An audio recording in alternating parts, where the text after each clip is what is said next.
ജാർഖണ്ഡ് മുഖ്യമന്ത്രിയായി ചമ്പായ് സോറൻ എന്ന സത്യപ്രതിജ്ഞ ചെയ്യും. പുതിയ സർക്കാർ ഉണ്ടാക്കാൻ ഗവർണറുടെ അനുമതിയുണ്ട്. 10 ദിവസത്തിനുള്ളിൽ ഭൂരിപക്ഷം തെളിയിക്കണം. അതേസമയം മുൻ മുഖ്യമന്ത്രി ഹേമന്ത് സോറൻ ED അറസ്റ്റിനെതിരെ നൽകിയ ഹർജി സുപ്രീം കോടതി ഇന്ന് പരിഗണിക്കും. സോറനെ 10 ദിവസത്തെ കസ്റ്റഡിയിൽ ആവശ്യപ്പെട്ട് ED നൽകിയ അപേക്ഷ റാഞ്ചി പ്രത്യേക കോടതിയും ഇന്ന് പരിഗണിക്കും. ഭാരത് മാലദ്വീപ് രണ്ടാംഘട്ട സൈനികതല ചർച്ച ഇന്ന് ഡൽഹിയിൽ നടക്കും. രാജ്യതലസ്ഥാനത്തുള്ള പ്രധാനപ്പെട്ട വാർത്തകൾ ഇവയൊക്കെയാണ്. ഒപ്പം തന്നെ ചമ്പായ് സോറൻ ഇന്ന് സത്യപ്രതിജ്ഞ ചെയ്യും ജാർഖണ്ഡ് മുഖ്യമന്ത്രിയായി എന്നുള്ളതാണ് ഏറ്റവും പ്രധാനപ്പെട്ട വാർത്ത. വിവരങ്ങൾ നൽകാൻ ഗൗതം അനന്തനാരായണൻ ചേരുന്നുണ്ട്. ഗൗതം, പുതിയ സർക്കാർ ഉണ്ടാക്കാൻ ഗവർണർ അനുമതി നൽകിയ സാഹചര്യത്തിൽ ഇന്ന് ചമ്പായ് സോറൻ സത്യപ്രതിജ്ഞ ചെയ്യുമെന്നുള്ളതാണല്ലോ. എങ്ങനെ വിലയിരുത്താം രാഷ്ട്രീയ സാഹചര്യത്തെ?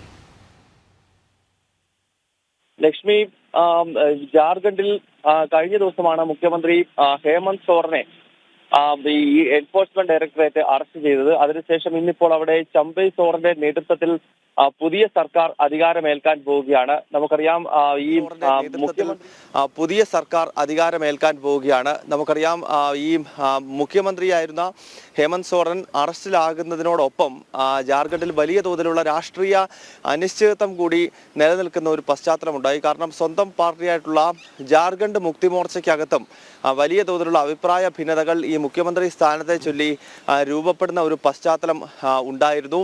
പ്രത്യേകിച്ച് ഹേമന്ത് സോറൻ ആദ്യഘട്ടത്തിൽ താൻ അറസ്റ്റിലാകുമെന്ന് ഉറപ്പായതോടുകൂടി പത്നിയായിട്ടുള്ള സ്വന്തം ഭാര്യയെ മുഖ്യമന്ത്രി സ്ഥാനത്തേക്ക് എത്തിക്കുവാനുള്ള ശ്രമം വരെ ഹേമന്ത് സോറന്റെ ഭാഗത്ത് നിന്ന് ഉണ്ടായി.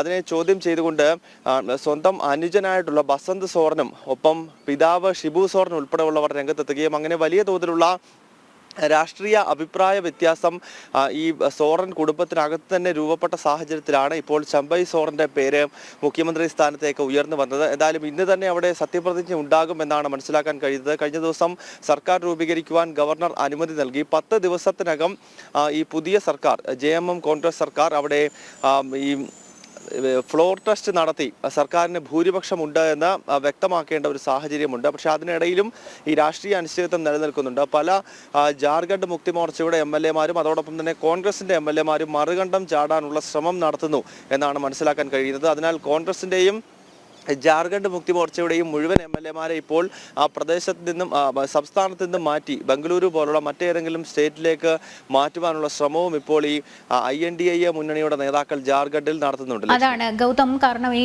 റിസോർട്ട് രാഷ്ട്രീയം നമുക്കറിയാം, ബസ്സുകളൊക്കെ തയ്യാറാക്കി നിർത്തുന്ന ഒരു സാഹചര്യമുണ്ടല്ലോ. പക്ഷേ ഇതിപ്പോൾ വിമാനമായിരുന്നു, മോശം കാലാവസ്ഥ കാരണം അത് റദ്ദാക്കിയെന്നാണ് അറിയാൻ സാധിക്കുന്നത്. 47 MLA-മാരുടെ പിന്തുണയുണ്ട് എന്ന് അവകാശപ്പെടുമ്പോഴും 43 പേരുടെ അങ്ങനെ ഒരു കത്ത് മാത്രമാണ് ഗവർണറുടെ മുൻപാകെ നൽകിയത് എന്നുള്ളതാണ് അറിയാൻ പറ്റുന്നത്.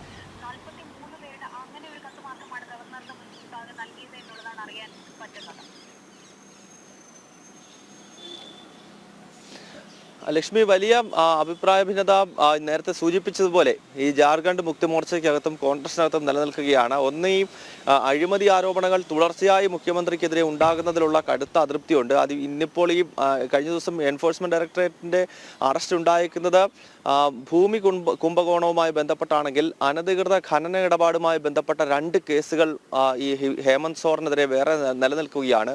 അങ്ങനെ സർക്കാരിന്റെ പ്രതിച്ഛായ വലിയ തോതിൽ മോശമായെന്നും ഇനിയും ഈ സംവിധാനത്തിൽ മുന്നോട്ട് പോകുന്നത് കൊണ്ട് കാര്യമായ അർത്ഥമില്ല എന്ന വികാരം പല ജാർഖണ്ഡ് മുക്തി മോർച്ചയുടെ MLA-മാർക്കും ഒപ്പം കോൺഗ്രസ് MLA-മാർക്കുമുണ്ട്. അങ്ങനെ INDA മുന്നണി അവിടെയും ഒരു വലിയ തകർച്ചയുടെ വക്കിലാണ്. നേരത്തെ ബീഹാറിൽ നമ്മൾ ഏതാനും ദിവസങ്ങൾക്ക് മുൻപ് കണ്ടിരുന്നു. അവിടെ RJD-യും ജനതാദൾ യുണൈറ്റഡും ചേർന്നുള്ള സർക്കാർ തകരുകയും നിതീഷ് തിരിച്ച് NDA-യിലേക്ക് എത്തുകയും ചെയ്യുന്ന പശ്ചാത്തലം ഉണ്ടാകുന്നത് നമ്മൾ കണ്ടതാണ്.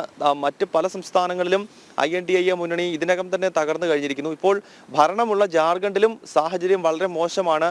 കാരണം ഒന്ന്, മുഖ്യമന്ത്രിക്കെതിരെ സ്വന്തം പാർട്ടിക്കകത്ത് തന്നെ വലിയ അഭിപ്രായ ഭിന്നത രൂപപ്പെട്ട് കഴിഞ്ഞിരിക്കുന്നു. പല JMM MLA-മാരും BJP നേതൃത്വവുമായി ബന്ധപ്പെടാൻ ശ്രമിക്കുന്നു എന്ന് മനസ്സിലാക്കാൻ കഴിയുന്നുണ്ട്. കോൺഗ്രസ് MLA-മാരും സമാനമായ രീതിയിൽ BJP നേതൃത്വവുമായി ജാർഖണ്ഡിൽ ബന്ധപ്പെടാൻ ശ്രമിക്കുന്നു. ഈ ഒരു പശ്ചാത്തലത്തിലാണ് ഈ മുഴുവൻ MLA-മാരെയും ജാർഖണ്ഡിൽ നിന്നും കോൺഗ്രസ് ഭരിക്കുന്ന മറ്റേതെങ്കിലും സംസ്ഥാനങ്ങളിലേക്ക്, കർണാടകയോ അതല്ലെങ്കിൽ തെലങ്കാനയോ പോലുള്ള ഏതെങ്കിലും സ്റ്റേറ്റിലേക്ക് മാറ്റുവാനുള്ള ശ്രമം നടക്കുന്നത്. മാത്രമല്ല 47 MLA-മാരുടെ പിന്തുണയാണ് നിലവിൽ ഈ ഹേമന്ത് സോറൻ കോൺഗ്രസ് സർക്കാരിന് ഉണ്ടായിരുന്നത്. 81 അംഗ നിയമസഭയാണ് ജാർഖണ്ഡിലേത്.